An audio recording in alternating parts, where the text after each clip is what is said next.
Bonjour et bienvenue. Aujourd'hui, on va s'attaquer au remplacement du joint de culasse et du kit distribution à chaîne de cette petite Opel. Vêtu de ma tenue de lumière, j'ai mis la voiture sur chandelle, viré la roue droite et le garde-boue pour pouvoir atteindre la poulie d'ampère. Je vais essayer de démonter le strict minimum utile et nécessaire, ça commence par la face avant. Comme je manquais un peu de style, j'ai pris mes lunettes de protection. Bon, en fait, j'ai beau faire attention, je sais que je vais encore me prendre une douche de liquide de refroidissement, et comme c'est un produit nocif, un mutagène, je fais gaffe.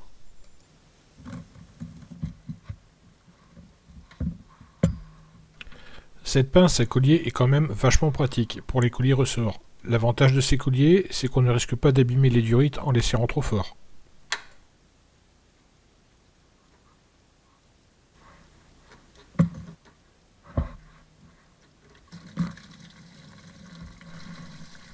Vous ne remarquez rien? Une Opel, un liquide de refroidissement vert, voilà, c'est pas le bon liquide.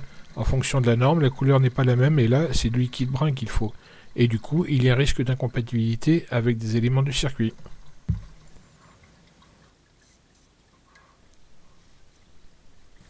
Tant que je suis dessous, je déconnecte le tube d'échappement du catalyseur, le WD-40 est en ami, la clé choc aussi.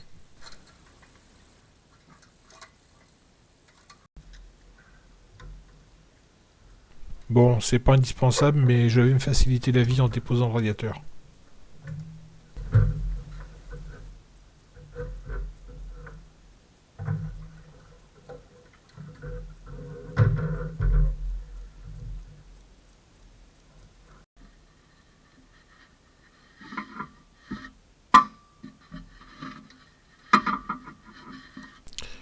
Avec maintenant une vue panoramique sur l'avant du moteur, c'est facile de déposer le catalyseur.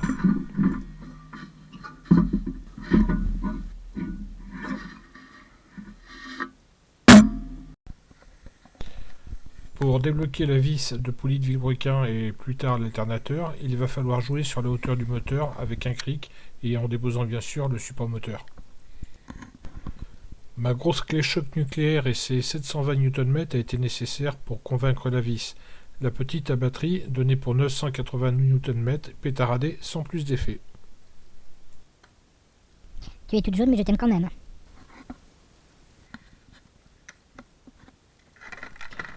On ne fera pas l'économie d'un kit de calage de distribution. Celui-ci est composé d'une cale pour le disque du capteur d'arbre à cam, d'une grosse pige pour le vilebrequin, d'une je ne sais pas, d'une petite pour le tendeur et d'une cale pour immobiliser les arbres à cam.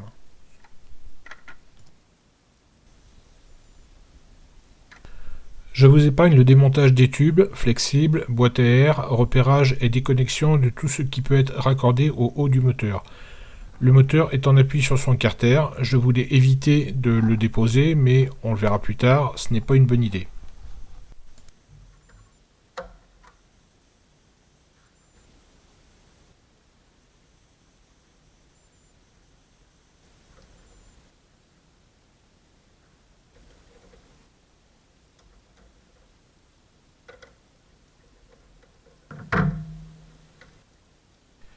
Ici, une encoche sur le côté permet de décoller le couvre-culasse sans rien abîmer.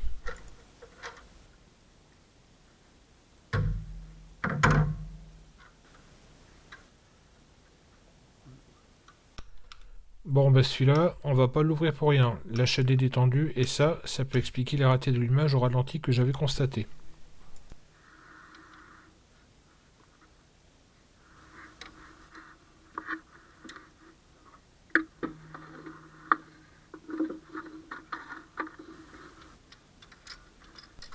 Pour l'alternateur, je prends l'option de le démonter.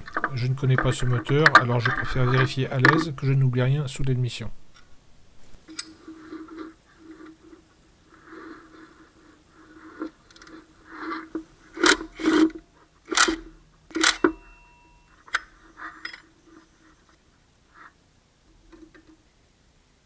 Je présente la pige du vélo dans son orifice. Ah ouais, je vais desserrer les bougies, ça sera mieux.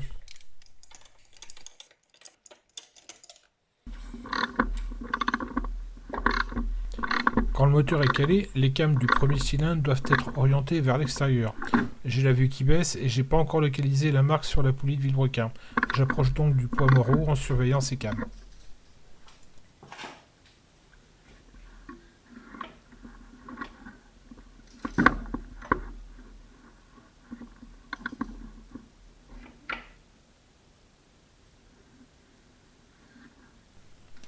Ah ouais, si, elle est là, et bien en face du repère du coup. Début des hostilités. Je retire les 25 kg de vis en les plantant dans un carton. On dira que le croquis c'est une interprétation artistique. Le carter de distri peut se déposer en laissant la pompe à eau monter par-dessus, mais comme j'ai pété un raccordeau en plastique, je démonte tout, ça sera aussi simple. Ouais, je sais, c'est bricoleux là. J'ai pas de maillet, alors j'amortis avec le manche en bois d'un tournevis. Alors là, je veux bien vos avis. Pour moi, la couleur de l'huile sur les parois est cramée. J'ai l'impression que ce moteur a chauffé, mais je me trompe peut-être. Le temps que je pige le tendeur et que je démonte la distri, je vous propose, si cette vidéo vous plaît, de vous abonner et d'activer les notifications avec la cloche. Si ça ne me rapporte rien, ça me fait plaisir et m'encourage à partager mes moments d'amusement mécanique. La cerise sur le gâteau, c'est si vous laissez un commentaire. Donc là, une empreinte hexagonale sur les arbres à cames permet de les retenir pour débloquer les vis des pignons qui seront obligatoirement à remplacer. Les vis. Je rappelle au passage que les piges et les cales de distri ne sont pas faites pour bloquer les pièces, mais juste pour maintenir le calage sans subir d'effort.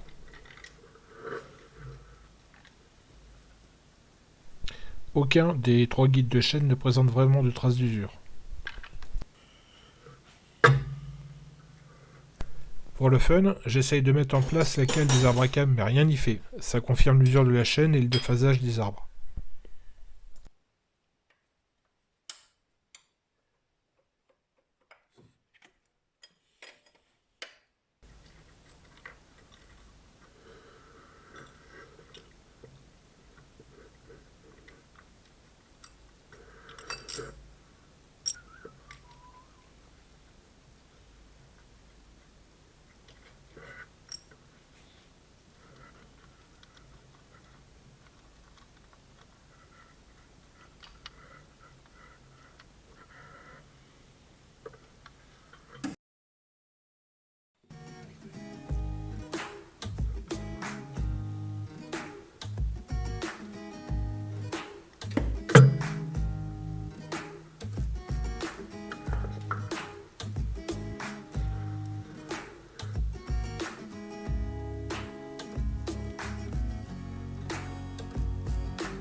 Là, évidemment, la cale, elle va rentrer sans problème.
Putain, c'est dégueulasse. Le bloc est plein de boue, de rouille. Je pense que ça confirme que le mauvais liquide de refroidissement, c'est une vachement mauvaise idée. Il va falloir que je rince tout ça à grande eau.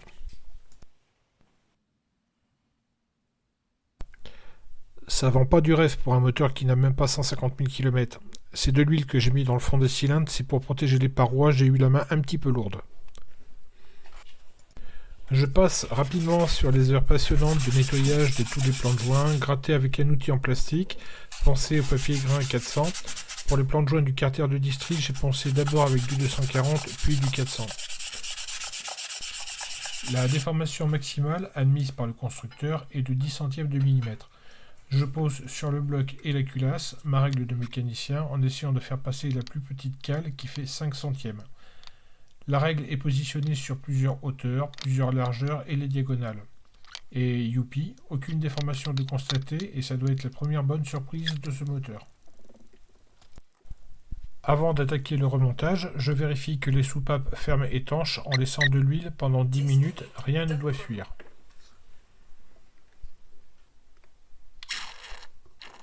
Résultat, nickel.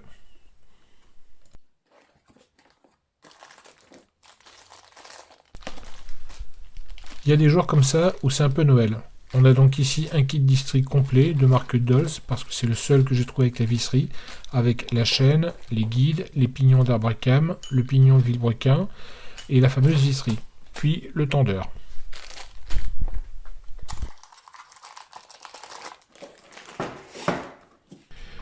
J'ai prévu au final de déposer le carter d'huile, donc joint neuf. Je remplace aussi le Kellersta, c'est une précaution, et j'ai pas fait gaffe, il est vendu sans ces joints qui vont au tube. Et voilà le contenu de la pochette de joints, plus quelques bricoles que j'ai rajoutées, la courroie de distribution. Ici on a les joints d'admission, mais c'est pas les bons modèles. Les joints d'échappement. Le joint de la pompe à eau. Le joint du boîtier de vanne EGR. Le fameux joint de carter de distribution. La bague d'étanchéité en bout de vilebrequin. Les joints de queue de soupape que je ne remplace pas, et le fameux joint de culasse de 30 centièmes de millimètre. Et j'ai eu un peu peur pour lui pendant le transport parce que des fois ça arrive un peu en vrac. Et un joli maillet.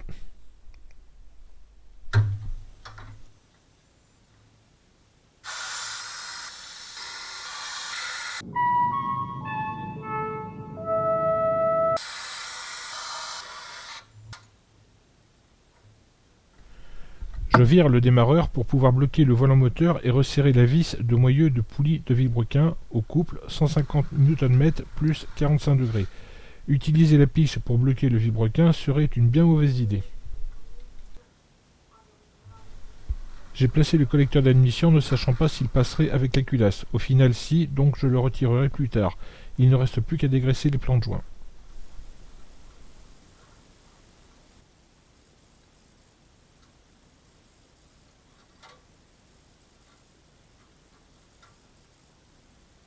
Ici, ça se passe d'explication. Le resserrage de la culasse se fait en escargot avec 2 passes au couple et 3 passes de serrage angulaire. C'est là que j'ai perdu la foi dans la documentation technique en voyant une erreur sur le manuel Hein.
Dans l'idéal, j'aurais dû piger le bloc et la culasse avant de reposer la culasse. D'ailleurs, à ce propos d'idéal, Je vous montre ici un petit tableau que j'utilise souvent et qui reprend, par diamètre et par qualité d'acier, le couple de serrage maxi applicable. Je mettrai un lien dans la description, si j'oublie, rappelez-le moi.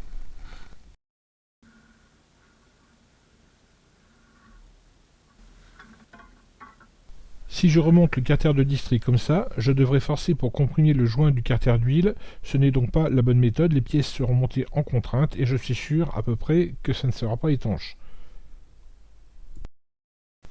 Du coup, je dois libérer le carter d'huile et retenir le moteur par le haut.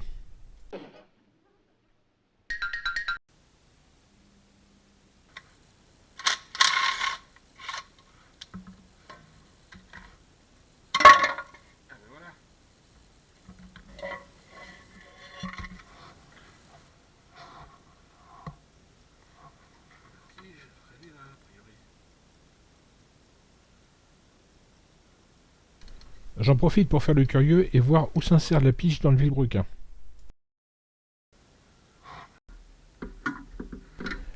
Les arbres à cam étaient presque en position, mais comme je l'ai dit, il aurait été logique de les caler avant, même si ça ne m'a pas posé de problème. C'est là où ça commence à être bon, quand on remonte les pièces neuves. Là, le tendeur de distri.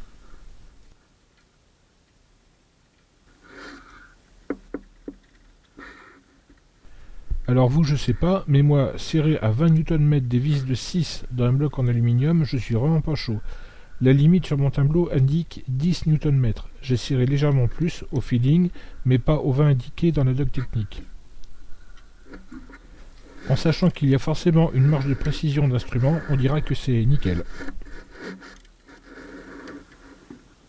Comme il y a quelques dixièmes de millimètre de décalage entre la culasse et le bloc, la consigne est de mettre un peu de pâte à joint sous le passage du joint du carter.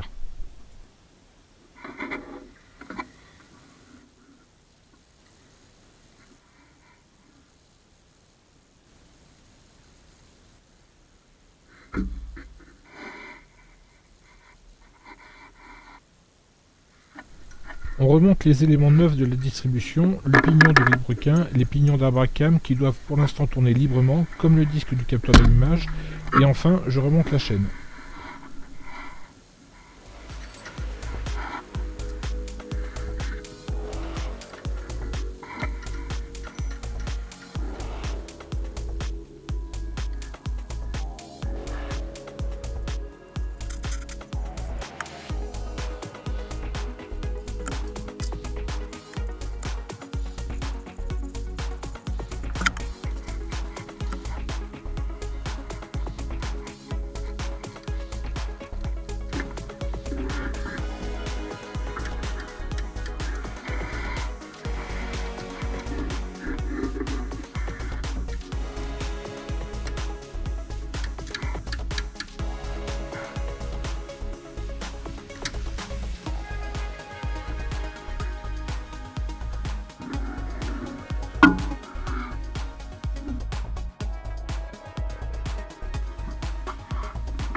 Je recherche sur le disque du capteur le repère triangulaire que j'aurais pu filmer en gros plan. Ça indique la coche à utiliser pour l'outil de calage.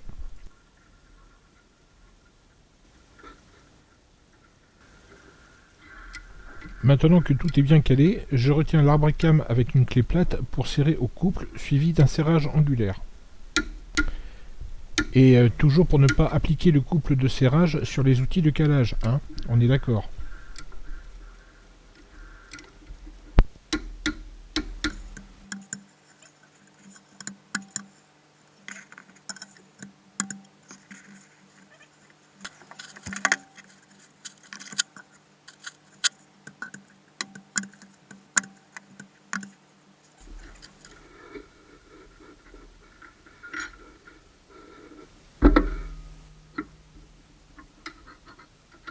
Comme à chaque fois qu'on remplace une distribution, il reste à retirer les piges et faire 2 tours au moteur pour s'assurer qu'on n'a pas fait de grosses conneries.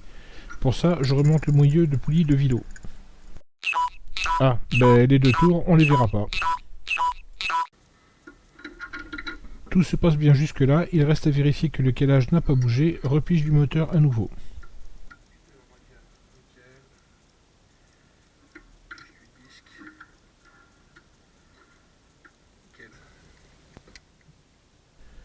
Je repositionne la bague d'étanchéité. Normalement, c'est un joint SPI classique qui se monte avec un lubrifiant. Mais là, c'est un joint en PTFE et c'est un montage à sec. Comme quoi, la doc technique, faut la lire, la comprendre, mais surtout savoir à peu près ce qu'on fait.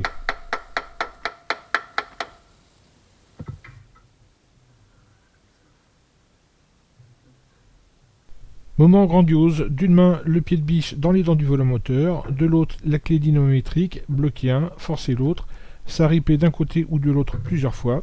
Là j'ai conservé la partie où ça se passe bien parce que je vois pas trop l'intérêt de vous montrer à chaque fois que je me plante, surtout que la vidéo ferait 3 heures.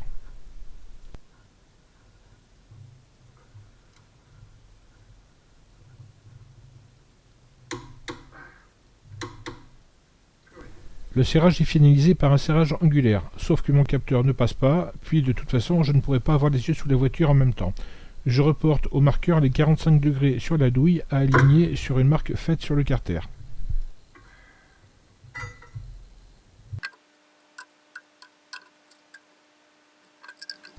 Pour faire les choses bien, je veux amorcer la pompe à huile avant de tenter un premier démarrage. Tout est remonté donc, sauf les bougies et les injecteurs qui restent débranchés.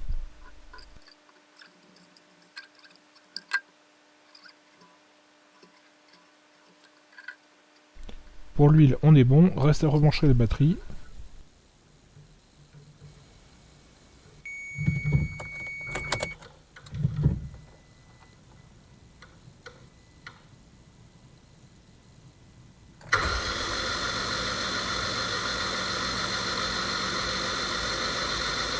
Ouais, ça c'est pas surprenant.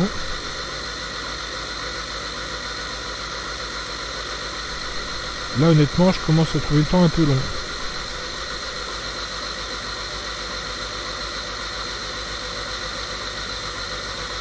Voilà.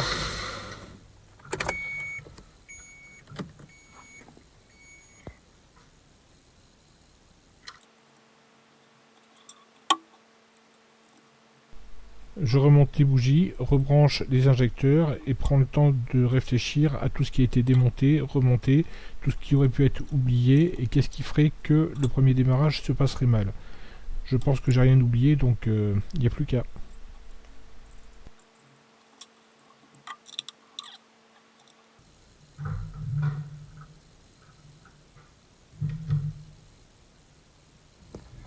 Bon bah allez, c'est parti.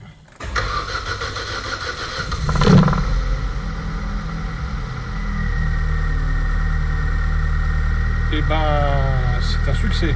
Eine deutsche Technologie.